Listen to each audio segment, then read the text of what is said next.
wrapping up the discordant dating series. There is a lot to take away from the episodes that we've done, interviewing people who have not shown symptoms of HSV or tested positive or who are unaware of their status, who've dated people who were positive for herpes and disclose their status to them. You get to see the insights of the people who were disclosed to and then had to make a decision. You kind of hear what influenced their decisions, and it generally revolves around how attracted someone is to the person who's disclosing. And that attraction goes beyond physical and beyond, okay, well, if we have sex, then it's possible that I'm going to also have the condition that you have. No. It's about the emotional connection, and sometimes how we disclose to a partner influences how a person receives that, and it can influence their level of attraction to us and how emotionally connected we're able to be. So these are some things that really influence that, and I'm thankful to the podcast listeners who've reached out to past partners and current partners and invited them into this space to share their experience, because I think that this will be useful to anyone who's getting ready to share their status with someone, or anyone who has been disclosed to and just wants to know how people who don't have herpes navigate dating someone who does. So I am really hopeful that this is something that can be impactful to people who stumble across it. And while we're talking about impact and stumbling, y'all know I've been on my kinky stuff lately because I have been on Beducated, video library for sex education resources. If you go to beducate.me/SPFPP and then enter that promo code SPFPP at checkout, you will be able to get not only a free trial for all Beducated courses, but you will also be able to join from just $9.99 per month. And the library of resources and courses are insane. I mentioned that I watched the Lola Jean pegging video, videos, the Dirty Talk with Marla Renee Stewart. I also got to finish up the dominance and submission for playing with power dynamics, and I got to learn some stuff. I got to implement some things, if you will, as well. And put them into practical use. I'm trying to be professional in saying that, yes, I used some of the stuff that I learned, and I think that myself and my partners have been really enthusiastic about those things as well. And I also watched the threesomes course. This was the most recent one. I know that I said that I was going to check that out. So it was really cool to just, again, I mentioned this in the previous ads, that consent, communication, these are all very important parts, and more than anything, like being on the same level of communication so that everyone is able to go into it knowing what their expectations are, and then be able to understand that there is space for communication to occur throughout the threesome. Also, taking breaks if needed, being able to say that if you are sensing that someone's feeling left out, being able to bring that up. And what's cool is that I got to watch a threesome happen. It was MFF. It was a threesome where there was a guy and two women. There was one penis, two vulvas, and it was cool. Like, it was an educational, ethical porn that I watched while getting some education. There were a couple of videos just introducing the concept and different ways to go about it and setting expectations, and then I got to watch some porn. And in conclusion, I got to also, they had like a pillow talk session afterwards where they just talked about what they liked and how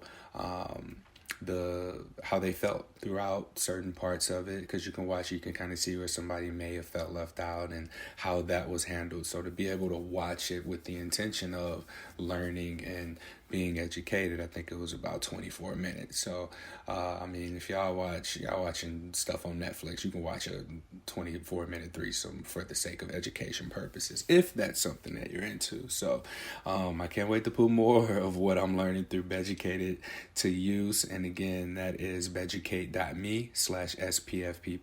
You can go straight to the link in the episode show notes. And just be sure to use that code SPFPP at checkout so that you can join Beducated and pay what starts at $9.99 a month, and that's 65% off of the yearly pass when you use my promo code SPFPP. I hope that you enjoy Beducated. I hope that you enjoy this podcast episode, and continue to please like, rate, review, subscribe to, and share this podcast. Like, doing that is what keeps us being able to be found by other people and create that sense of allyship, not just from within ourselves, but also extending outside of the communities of people who are living with herpes. And again, support our sponsors if you can, and if you find any of their products and services useful, because that is how you can also support something positive for positive people and support me. I hope you enjoy the conclusion of the Discordant Dating series, and let me know what you think. Thank you. Welcome to Something Positive for Positive People. I'm Courtney Brain. Something Positive for Positive People is a 501c3 nonprofit organization that connects people navigating herpes stigma to resources. These resources include community support, as well as mental health services if anyone is in fact struggling with the stigma of a herpes diagnosis. If you go through and listen to the podcast episodes, you'll find different tools for navigating a diagnosis, dating, disclosure, navigating relationships, and most recently at this point, our toolkit, if you will, on discordant dating. That whole series is just a few podcast episodes where I've interviewed people who've just dated people who have herpes and haven't shown symptoms or tested positive themselves. So this episode is going to be the conclusion of that series, as this will be the last of people who've reached out in response to my ad, and this was great. My ad, it wasn't an ad, it was just a post.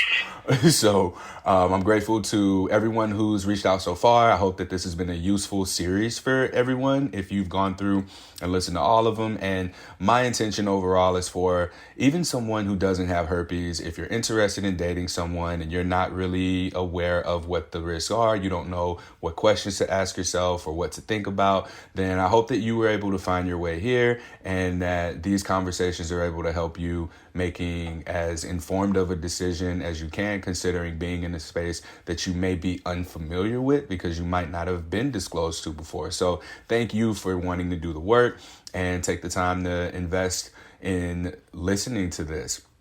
All right, Jesse, what are your pronouns? I identify as he, him. All right. Now, you are someone who responded to the social media post, and I'm so grateful. Thank you for doing that. Let me start with how'd you find out about this? Because typically people don't follow me if they don't have herpes. So right. How'd you get in contact with me? So I actually saw your post on a friend's story, and she had posted, obviously you have great resources, give this a look. And I read through your post and was like, wow, okay, here's somebody talking about something really positive, something that I have on my mind constantly, and something that I try to address with people whenever it feels appropriate. And so, yeah, I shot you a message, was like, let me speak a little bit about my experiences and, maybe what I have encountered, maybe the culture I've grown up in, that kind of thing. Like, if I can help add to this, then I would love to. Thank you. I appreciate that. What's interesting is the previous interviewees, their significant other who has herpes, sort of like nudged them, if you will. One guy, he said, he's like, yeah, my girl came in here and she was like, you gonna do this. So I'm glad to hear that this was just something that you wanted to be a part of. Like, you caught it, in passing on someone's Instagram story, and you wanted to step up. And I use the phrase show allyship because that appears to make the most sense, for lack of better terminology. But yeah, just showing allyship to combating stigma. So this friend, like, are y'all friends, or you just follow this person on social media? Is this someone that you were aware? We've been friends for a hot minute, but we haven't been super close or anything. But I just found that post in and of itself to be, I don't know, it takes a lot of courage to post something like that to all of your followers. It wasn't just on a close friends list. It was just to everyone. And so, that I instantly was like, oh, either this person is, very connected to this topic, or they're someone who's living with herpes. And it just felt right, to be able to take that initiative. And that's I appreciate that. Thank you. And I always, whenever people share things, like I'm always like, yes, hell yeah. Like that is so exciting. People often commend me for my bravery or my courage, but I let everybody know, like, it's not bravery, it's not courage, it's privilege. I have the privilege of being able to be open about my herpes status and connect with people in this way, whereas other people may experience stigma in a way that might, it may jeopardize their livelihood. There are people who work in education, and there's people who work in office settings where being stigmatized is it's potentially something that can negatively impact their income, their way of living. So I'm fortunate enough to have nestled my way into this sexual health education field, if you will.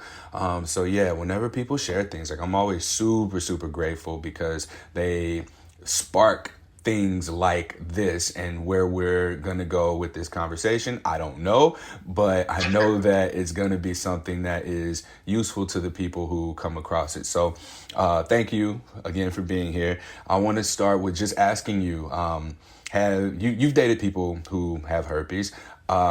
What was the first time that someone shared their positive HSV status with you, and how'd that go? So the first time I was a bit younger, and it was something people can probably relate to. It was one of those heat of the moment, conversations, and it was a little jarring for me at first because I hadn't encountered it before. And I hadn't really had, some serious conversations about it.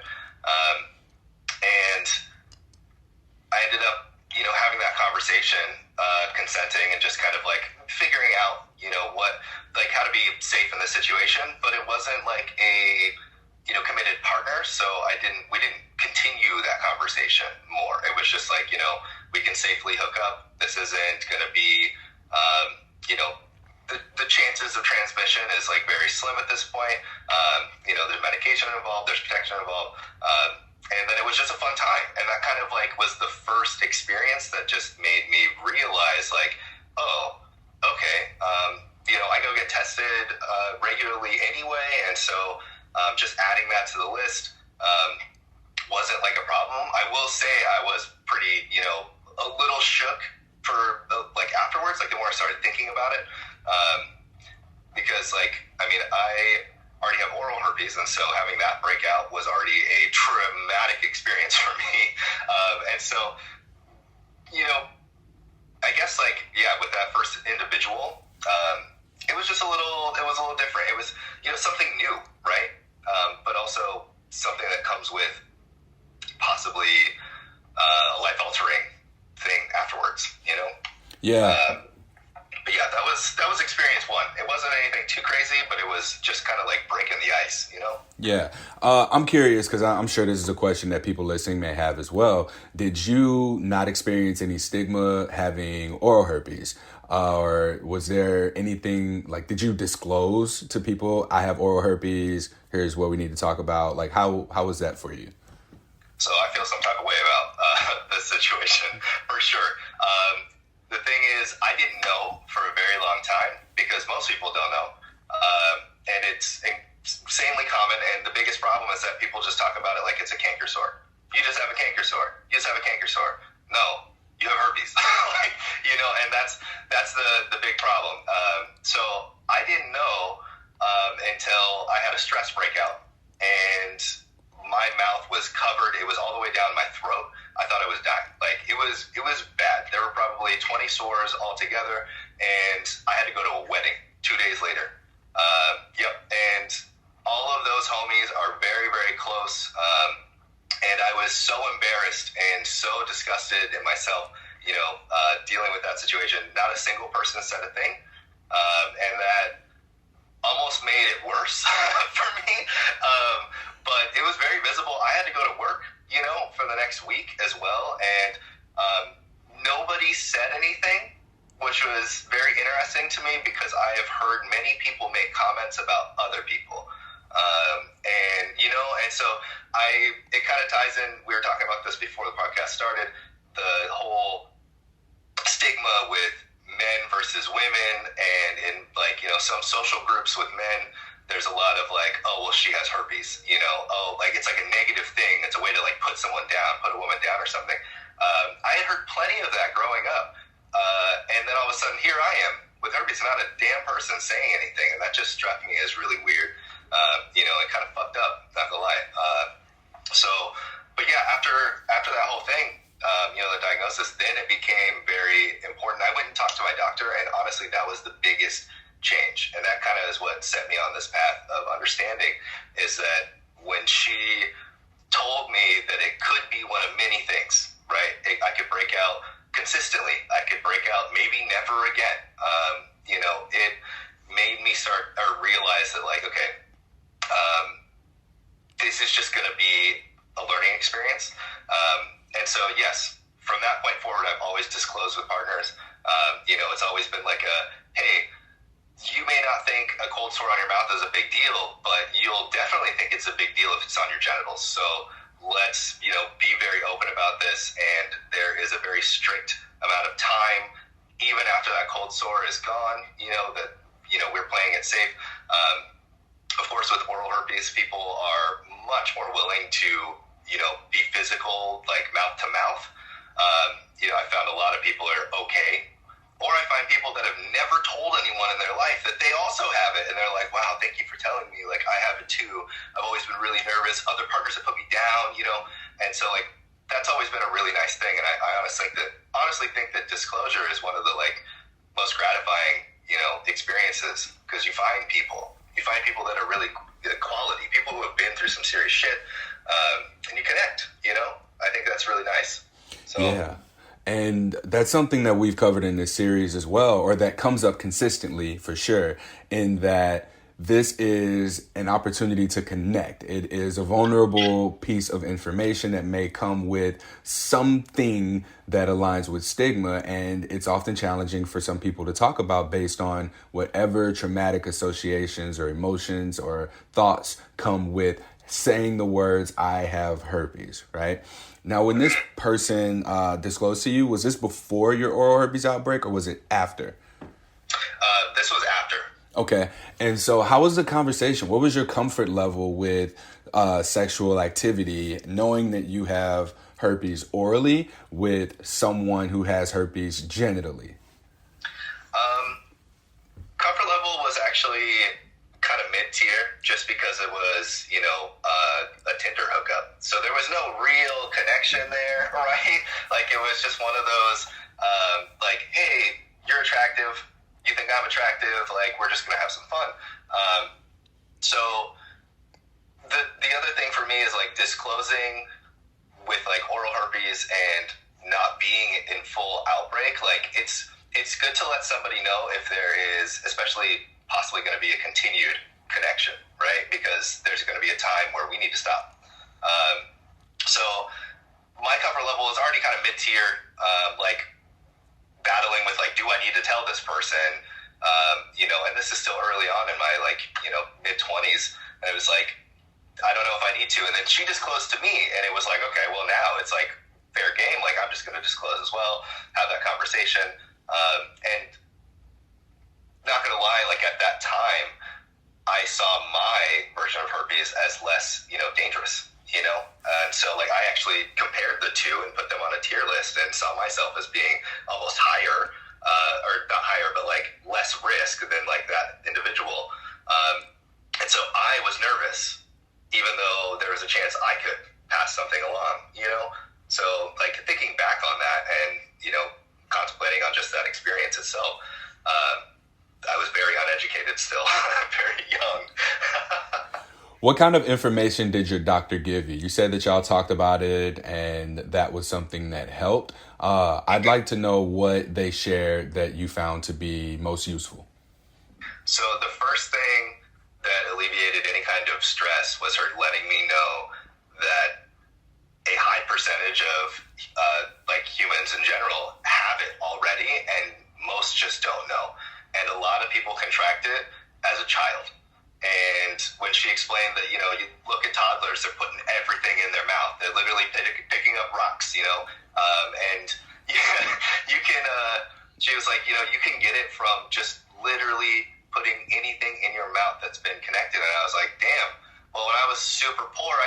cigarettes off the ground. Maybe that's what it was, right? Like, I was like, damn, like, okay, I put myself at risk a lot of times not thinking about, what could happen. But she, also gave me a lot of information about how it can be passed from parents, and how a lot of parents actually give it to their kids when they're younger.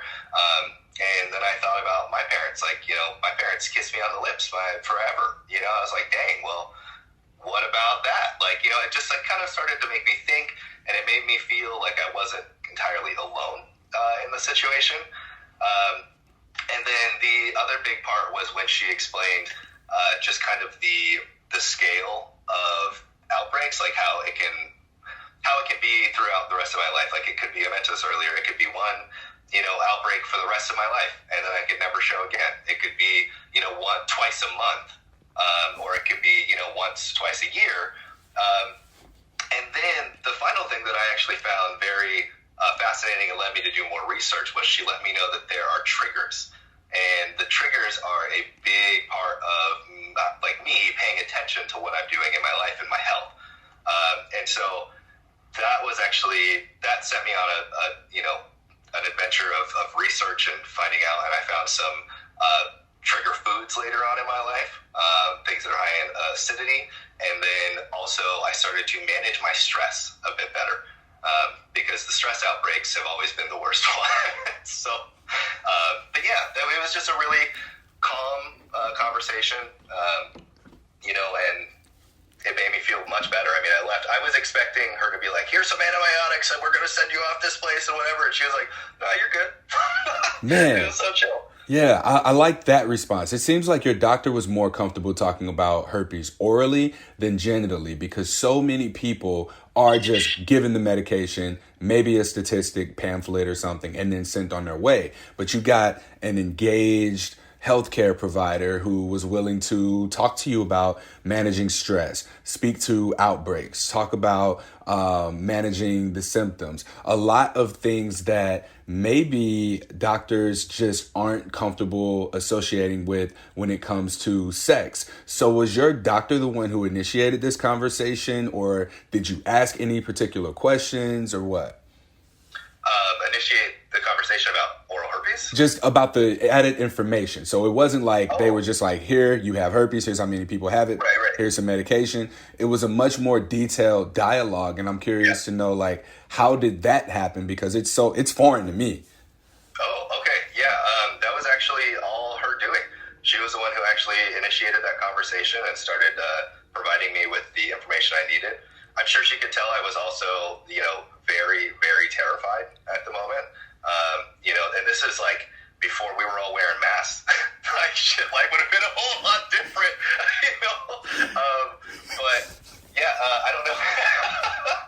Right? It's kind of sketch. I don't know if it has anything to do with it, but the type of doctor she is a naturopath or naturopath. So she has a different perspective on a lot of things when it comes to health. And she's not going to just prescribe me some over-the-counter drug, then get like make a little bit of cash because here I am, another statistic, right? And so she has been my doctor for a while, and she always lets me know there are options if you want them. But it's best for us to wait and for us to kind of like, take note of this. And that's been always my experience with her, is that whenever there's something going on, we take time to analyze what's going on, within my body before there is something prescribed. So yeah, she's a great doctor. And it's makes me sad to hear that that's not the experience that a lot of people get. I don't even go to doctors very often. And when I found her, I was like, well, so. All right. Thank you for sharing that. I want to encourage people, I guess at this point, to explore your options. We talk about the medical community on this podcast. I've interviewed medical professionals and mental health professionals and people who've had great experiences with their healthcare provider and poor experiences with their healthcare provider. And all we can really do to assess that is invite curiosity into the conversation. So being able to ask these kinds of questions and see where your doctor or nurse's general knowledge is around whatever it is that you're bringing into the room at that moment. It might be hard to filter through the emotions that you may be experiencing and get it out before you're rushed out of the room. But what are our options as far as exploring different kinds of doctors? You know, we think that I have a doctor means that you don't need to shop around for a new one. If I got somebody that cuts my hair and he fucks my shit up one time, I'm going to look for a new barber. So it's the same thing here as far as looking for a new doctor goes. But I just wanted to add that in there to close that out. Now, what has your sexual health communication been moving forward from having learned that oral herpes are herpes, cold sores are herpes, and that someone had disclosed to you about their genital herpes, and then having had the experience where your friends knew that you had this oral herpes outbreak, and while having talked shit before on people with herpes, now you're in their circle and they don't say anything. I'm curious to know how you navigated any dialogue around your sexual health or with even sex period with potential partners. So it took me a couple of years actually to become more confident in conversation, and during that time it was mostly me just digesting the conversation around me, right, and paying attention, because once I realized that I was a part of the stigma and now it was almost like it was ignored, like it became odd. And so it wasn't until I actually started dating a long-term partner that had genital herpes that I started to become more outspoken. I had slowly started a little bit here and there because, in the community I was in, I smoked cigarettes back then a lot, and so people would share cigarettes, and that was a big thing for me. I was like, hey, I have a cold sore right now. I actually have a herpes outbreak. Like, you don't want one of these cigarettes. And, people would be like, his housemates and stuff, they're like, oh, yeah, well, I probably have it too. Like, whatever, man. Like, that kind of shit. It's like, all right, well, and so it wasn't really a good jump off point, have that conversation. But as years passed, and once I was actually, dating that person and had a much more extensive conversation, and I started to realize more and more that people just avoid the topic, it became something where I realized if I just have confidence when I talk about this conversation, I might actually get a reaction from someone or a response from someone who's been wanting to talk about this and actually start a conversation, and other people might hear this conversation. And it was something that ended up actually working. Some people would join in this conversation, about just like the stigma of herpes, and, I'd get to hear their take on it, or they'd stand there silently, and I know they were digesting, or they had feelings about it, or maybe an experience, and maybe they weren't, comfortable having that conversation. But it felt really good to be able to, I guess, just have a positive outlook in public, instead of just talking about things behind closed doors. And so that's kind of been the path forward at this point, and kind of the experience when it comes to conversation about it. My take. Yeah. Talking about this out loud publicly where people could potentially overhear is challenging. And even for me, being somebody who is open about my herpes status, I find that it's easier for me to do alone. But if I'm out with friends, if I'm on a date and the conversation comes up and someone overhears, I'm like worried about that other person that's with me. I'm like, oh, I have to now tell these people that I have herpes. They may make assumptions. You may be stigmatized.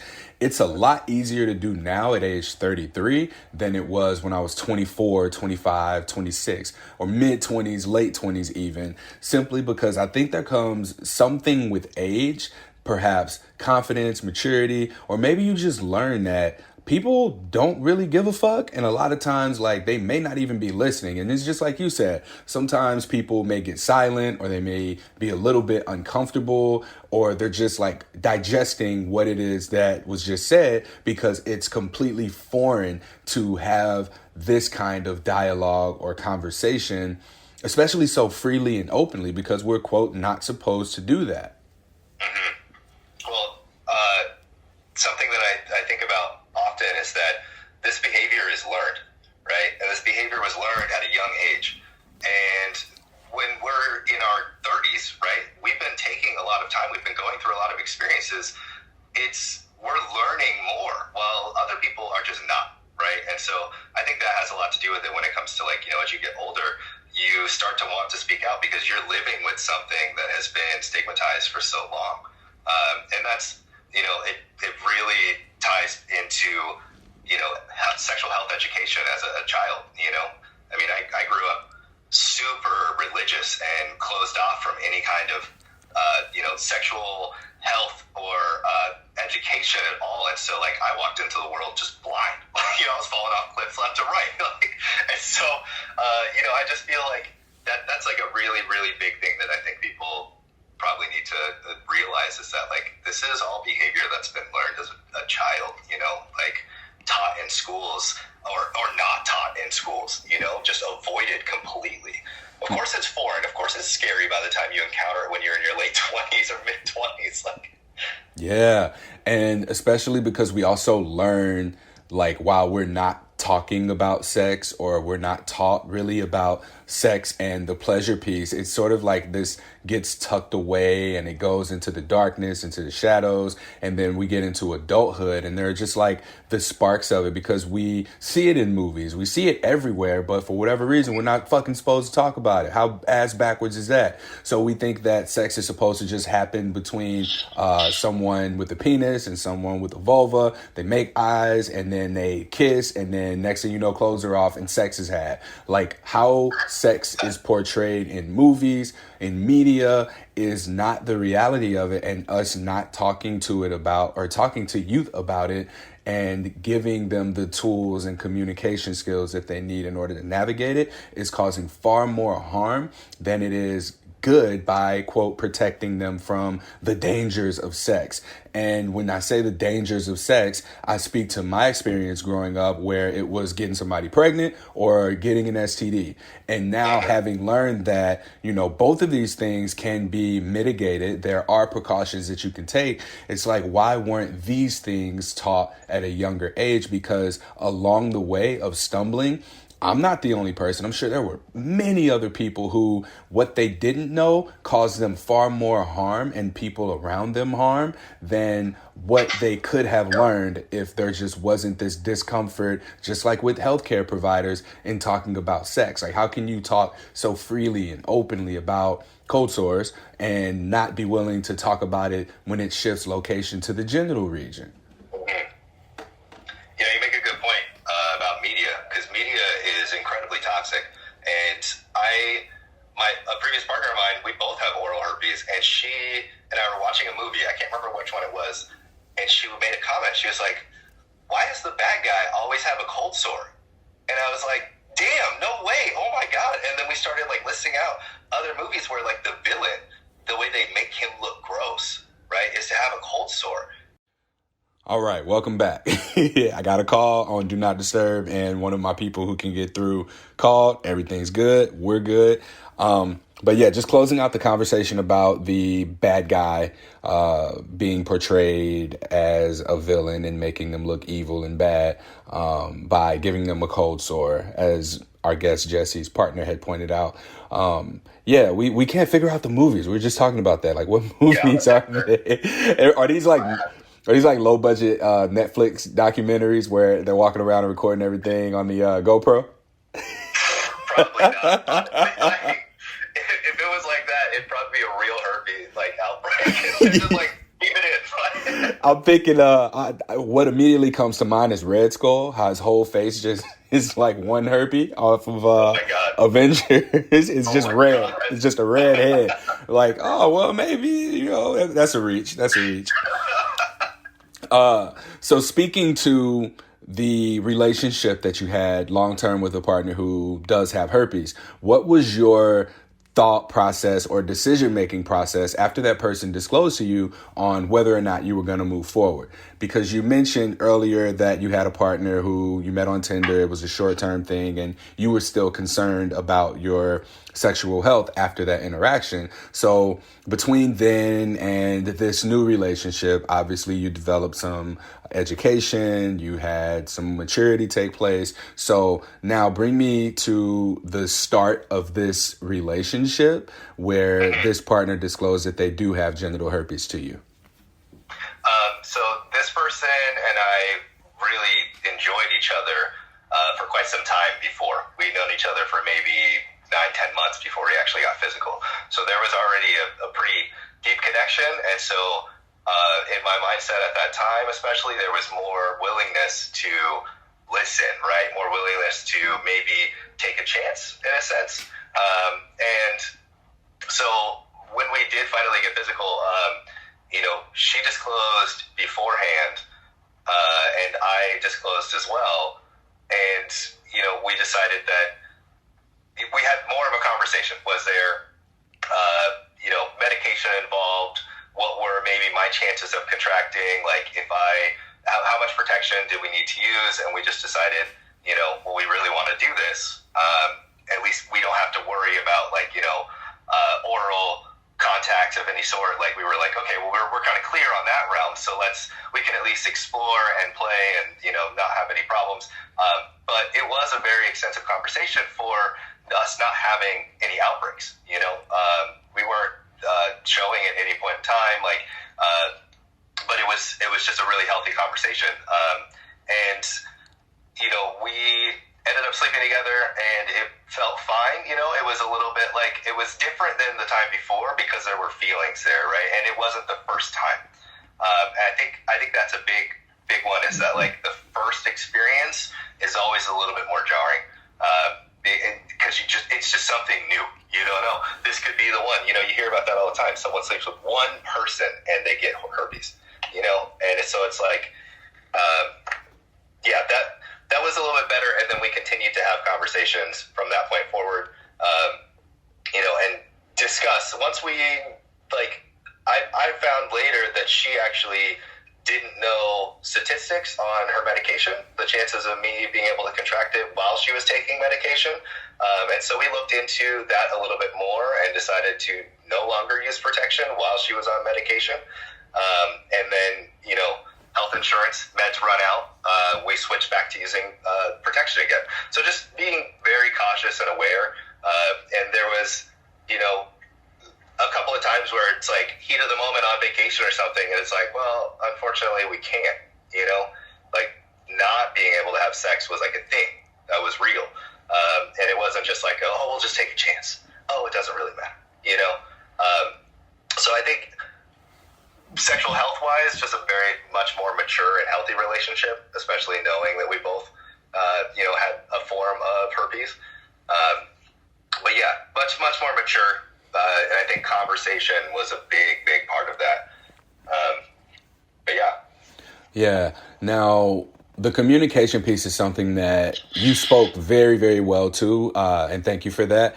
I am wondering if there were aspects of the communication outside of herpes. Were there any other hard things that you and your partner had to discuss outside of herpes? Hard things? Yeah, was herpes the most communicative thing that you had to go back and forth with each other about? I'd say in the beginning, yeah, totally. But as the relationship progressed, that really fell lower on the totem pole. There were more important things, to discuss. Sexual trauma, that was something that took, the high road, as opposed to talking about herpes every time. The conversation of how she possibly how she did contract herpes, that happened way early, because she wanted to share it. She wanted to tell me about this asshole in her life, and it was probably getting some stuff off her chest as well. I didn't ask well, how did you get it? I don't need to bring that shit up. And but that conversation happened, and then it didn't need to happen anymore. Right. Yeah.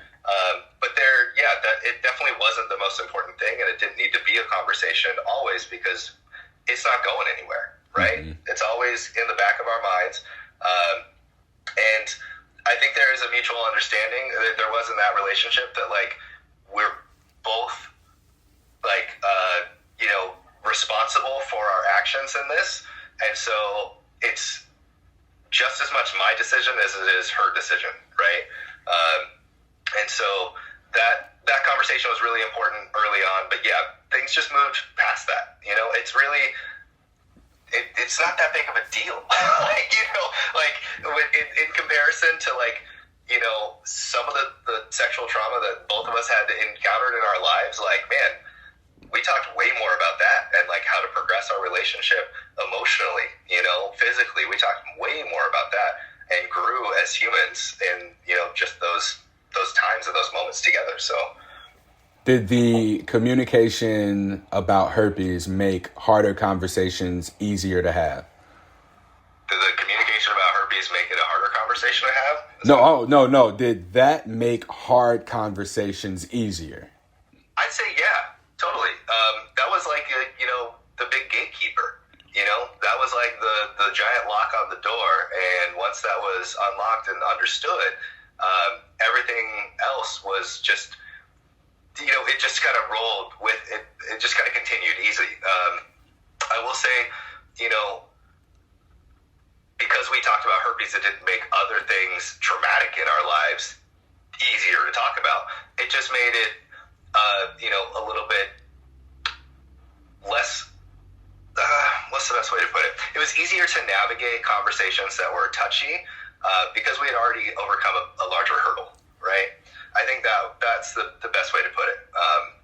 And so because we're with people that are accepting of who we are and, this thing that we're put down in society for, all of a sudden now it's like, well, this person is probably okay with me telling them about this super rough thing that happened, 10 years ago. Maybe I'm okay disclosing some other information that I didn't disclose with previous partners. And, that's kind of where the relationship progressed and we got much closer. I'm not saying that we got closer because we disclosed, herpes, but that was definitely a part of it. And so, what question or questions do you think are good for a person who is trying to figure out if they want to move forward with someone who does have herpes? What can they ask the partner? What can they ask themselves in order to confidently move forward? Let's see. As in, what can a person who doesn't have herpes ask their partner? Yeah. Okay. For let me rephrase it. So if you could go back and you had someone disclose their status to you, what are some things that you would ask either that partner or yourself about making the decision to move forward? Okay. So as someone who doesn't have herpes or genital herpes, the thing I would ask right off the bat is, how adamant am I about my own sexual health? How educated am I with my own sexual health? Am I just jumping into something that I don't have the tools and resources to handle later on in my life? That's something I would definitely ask because younger me was not very good about sexual health, right? And so I think that's something that's very important. When I think another question probably for someone asking their partner is just kind of the basics, like how often do you get an outbreak, right? Like, is this what do you know about your symptoms? Like, what do you know about your situation? Because it's almost like betting at that point. Is this person aware or very conscious about their own sexual health as well? There's plenty of people you encounter that are like, oh yeah, I'm great at this or I'm great at that. And they're just bullshit, right? They're just talking out their ass. And especially you add heat of the moment, you add alcohol to the situation. Like someone just might be, giving you a quick little answer and then that ain't the truth, So I think that's something that's very important. It's just kind of getting a gauge of that person that you're, about to engage with. Getting an idea of where they are in their diagnosis, and like how long have they had this for? As it doesn't really matter in my mind, like how long you've had it, but it does matter how long you've been taking steps to handle it, right? It makes me feel more confident in this decision that we're making. And so having that communication, if someone were to tell me, oh, well, it's not that big of a deal, I just take meds every so often, I'd want to talk more. I just would, and I think that's totally fair and valid. It doesn't mean I'm going to, completely push them away. It just means I want to have more, security in that situation. So I think those are the two big things that I would personally ask for. And yeah, I think that's kind of it for me. Those are the big ones. All right, perfect. Was there ever a point where you thought you had genital herpes from your partner, or were there any fears around it? Did you have any concerns about what if I get genital herpes? Yeah. Oh, yeah. The biggest fear was, what if I get genital herpes and we break up? Like, what am I going to do? And, it's interesting when you don't have it and you're sleeping with someone who does have it, and you start to doubt, right? Like, maybe their sexual health, maybe things have changed from when you first started sleeping together. I started to worry, like, oh, well, what if she just doesn't disclose this information to me now, and in that relationship, I thought I did get it at one point, but it ended up not being, and I don't know if it was ingrowns. It's probably ingrowns, right? And so, but me being unaware, because I, haven't seen them on myself, right? I didn't know. And so, after going to the doctor again, and I will say, this kind of brings back to what we talked about with medical professionals. When I went to Planned Parenthood this time, and they actually tried to get me not to get tested. And that's the second time I've had someone tell me, well, if you get, like, false negative or false positives are very common. So if you get this test and you come out positive but you're not, it'll change your life. Right? And this is a medical professional telling me this. Just take my damn blood. I gave it for a reason. And so, I did push. The first time I said no. The second time I did push, and I was like, you know what? I just need to know. And when that came back negative, that was just a really positive thing for me in my life, where I was like, okay, well, now I know. And my partner was also feeling incredibly guilty because I might now have it. And even though we had disclosed that this is okay, right? And so, knowing that, and it kind of like reset us a little bit, right? Things were getting a little bit scary, where it was like, oh, maybe I do, and now I have to live with this for the rest of my life, right? But that's a choice I made in the beginning. I knew that, when I first stepped into this. So, yeah, definitely some scares, but I think that the scares are more due to less confidence and solid ground in the relationship than it is to my own body actually having changes. It's like, now I'm doubting this individual because we probably should be breaking up. That's mainly where it was. So yeah, another lesson and something worth remembering and thinking about in the future with future partners. Was dating or sex or a relationship with this person who had herpes any different than any other relationship that you've had with someone who hadn't shared a positive HSV status with you before? So was dating, relationship, or sex different with this person than it would have been with someone who hadn't disclosed? Yeah, are you able to compare experiences with people who haven't shared an STI status or who may not have had herpes in comparison with this person? Yeah, I mean, bad sex is bad sex, It is what it is. It has nothing to do with, disclosure. I will say, though, that the people I have slept with that have disclosed that information for me, it has raised them on the bar of my respect for them, and, the passion in that sex is there. It speaks nothing of their sexual experience, though. So I will say, the potential is there for the sex to be different, but it's not always. But man, is it better to find out before than to hear later on, So I don't really think that there is any difference in the relationship or the sex based on positive status or not positive status in regards to human to human interaction, right? Like the connection, the love, the care, that has nothing to do with it. It's only about sexual health at that point. And that's something that, is its own compartment of that relationship, and it's just as important as the rest. So it's just, an added thing. But I don't know, I'm in my 30s, everyone's got baggage, and someone's got a divorce. Someone's like, just some sexual trauma, so just any kind of trauma. Or someone has herpes. It just all goes in that same category in my mind, and it's just the way we're able to navigate that. And if we're ready to navigate that, you shouldn't be getting in a relationship if, you're mentally unstable and can't handle that. Like, if someone tells you you have herpes, they have herpes, and you flip the fuck out, you weren't ready. If someone tells you that, they have some trauma and you flip the fuck out, you weren't ready. So it's, I kind of see it in those same categories. Like, so no, I don't see a difference too much in someone disclosing, or someone who has it, someone who doesn't have it.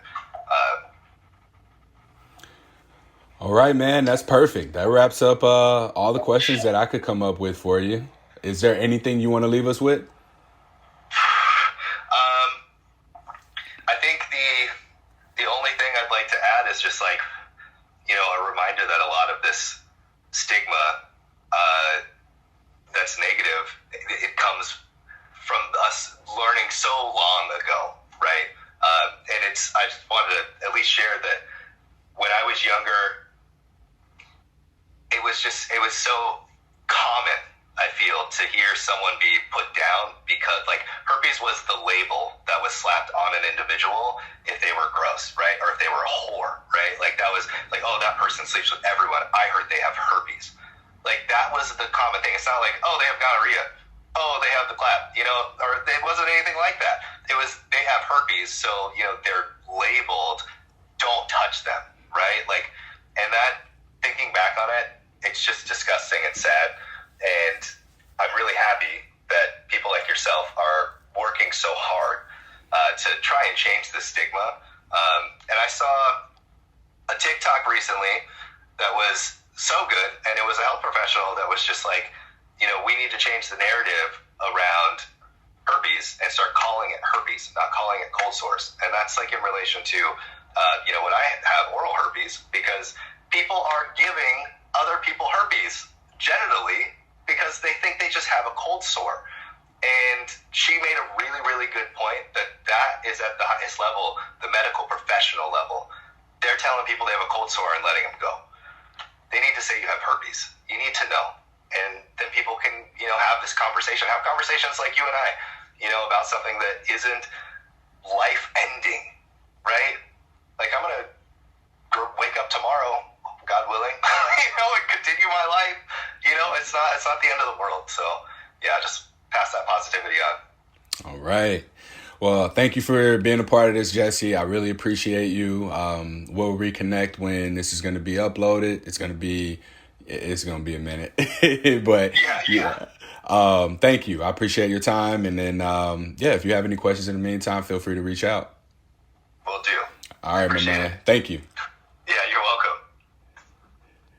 That concludes this episode of Something Positive for Positive People. Please like, rate, review, subscribe to, share this podcast. www.spfpp.org is where you can learn more about our organization. You can donate, invite me onto your podcast, invite me to your sexual health conference or speaking event. That is going to be an opportunity to bring money into the nonprofit. If you want to be a guest, feel free to reach out.